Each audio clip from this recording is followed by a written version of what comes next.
Hello fellow cinephiles. Today I'm reviewing The Ballad of Buster Scruggs. Now this is a new Netflix film, written and directed by Joel and Ethan Coen, and it really looks at the Western genre. It's a collection of unrelated stories within the Western genre. And it looks at a variety of different things throughout the West, like it looks at the sort of comical stuff, the musical movies that they've had that have a bit of a sing-along and stuff like that, a dance number. It looks at dramatic elements from other Western films. It looks at people joining a wagon train, trying to get a better life for themselves. There's humorous moments, dramatic moments, and it has a variety of other things within it. Each story looks at a different character and a different part of the West, I guess, and it really looks at morality. It looks at these people trying to survive in a desolate wasteland of the Old West, and how difficult it was for people to survive then, and the things that they had to go through and the things they had to do in order to earn money and survive through harsh times. So there's 6 short segments within this film. So the first one really looks at Buster Scruggs, which the film's title is based upon, and this is played by Tim Blake Nelson, and he does a really fantastic job. It's the best I've seen him in a long time, and he's really fantastic. He breaks the fourth wall in this one. He plays guitar. He's sort of a guitar playing gunslinger, and it really looks at him just navigating through things, that he's wanted by people, that he's has different variety of names, and a lot of it, because he's known as the best gunfighter, everybody wants to take the shot out of him, try and kill him. And it really looks at that sort of thing, and it's just so well done. The musical elements are great. Tim Blake Nelson sings himself, and this is ultimately one of the great Coen characters that is created. They have a great ability to create really interesting and uniquely different characters, and this is definitely one of them. And this is probably one of my favourite segments of this film. The start bit with Tim Blake Nelson I think is brilliant. The second story really looks at a man trying to earn a living, I guess. He's a bank robber. This particular character is played by James Franco, an actor I'm not hugely on, but he does a solid job here. And it really looks at this guy trying to rob a bank and how everything transpires and doesn't go according to plan. And he goes from one thing to the next, trying to survive and get away from the authorities, and to try and survive and not be killed. And that one's the shorter one of the segments, only around 10 minutes, but it's okay. There's elements to it I like. The third one really stars Liam Neeson. He's a man trying to make a living. He has this particular guy that he cuts around this wagon. They go from town to town, and this particular guy has no arms or legs, but he does really amazing Shakespearean sort of acting, and he captivates a lot of people, and he's put on stage. But as the film goes on, there's less and less people show up, and then it has a really dark twist in the end and what transpires.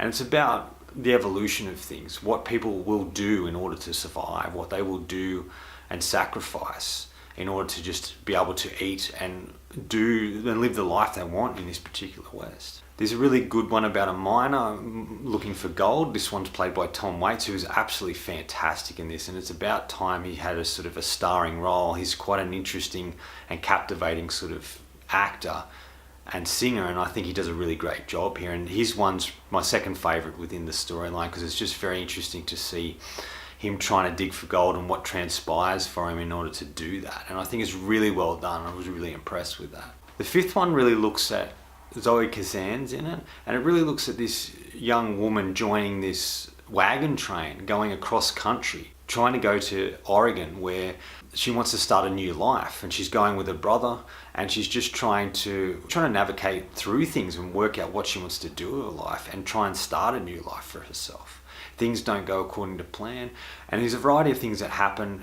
Indians, they get attacked by Indians, and there's a variety of things that happen for each of the characters within this little segment. And I was impressed with this. There was something captivating about it.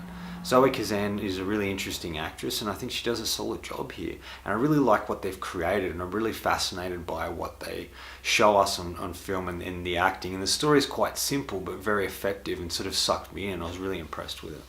Now, the last segment in the whole thing is really about 5 strangers on a stagecoach. And this is my least favourite of the whole storylines, because it's a little boring, I guess, and I think Tarantino did a much better job in The Hateful Eight and the way he orchestrated that. In saying that, there are some Coen-esque characters within the stagecoach, and the end of it actually makes up for a lot of we get to learn who these characters are through the trip on the stagecoach, but it's really the ending that sort of is the best part of the whole little segment of this short. I liked this film. I was entertained by it. I thought it was different, unique, and it's good to see films being made like this. I think this is the best Netflix film I've seen, but I haven't seen a lot of them, so I can't really gauge too well, but I was just really impressed with this.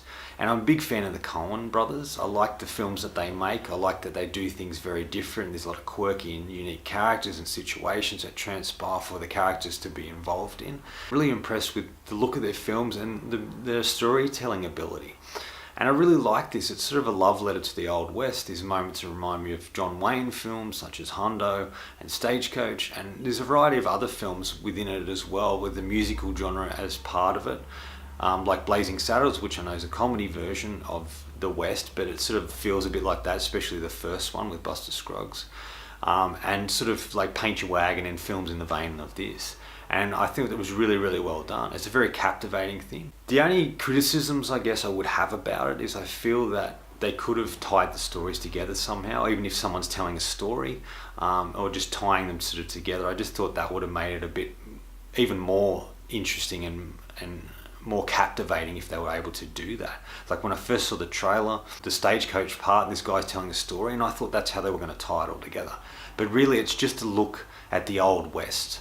A variety of different stories, each one starts with an opening of a book, and that's the story being told. And there was talk that this was meant to be a TV series that turned into a movie, but then I read recently that the Coen brothers said no, it was always going to be a movie, it was never going to be a TV series. So I'm not sure exactly what happened or if it is meant to be a TV series, but if they were to do a TV series, I think they could have expanded on these ideas quite a bit, and it would have been kind of an interesting sort of look at the Old West, and then they could have tied them together in some interesting, unique way. And I find it interesting it's called Ballad of Buster Scruggs when he's only in the first part of it, the first segment, and he doesn't appear in any of the others. I just found that a bit strange to call it that with the main character not in it. Now, in saying that, the Buster Scruggs character, Tim Blake Nelson, they could have really had a whole film based on this character. I found him really interesting, captivating and fun. Anyway, final verdict. If you like something that's a bit different, if you're a fan of the Coen brothers, if you like the Old West and the different storylines that take place in the Old West, you might thoroughly enjoy this. Now, I know the Coen brothers mightn't be for everyone, but if you are a fan of them, I'm definitely check this out. It's worth your time. And like I said, it's the best film I've seen on Netflix so far. I'm going to give this film 4 out of 5. I thoroughly enjoyed it, and except for the little criticism I have of tying the stories together, I enjoyed myself here. I found it really fun and entertaining and engaging. It's filled with really colourful and interesting characters and situations that these characters are placed in. Thanks for watching. That's all from me today. If you enjoyed what you've seen here, or if you enjoy any of the other videos I do have, please hit subscribe down the bottom. Otherwise, until next time, enjoy the movies.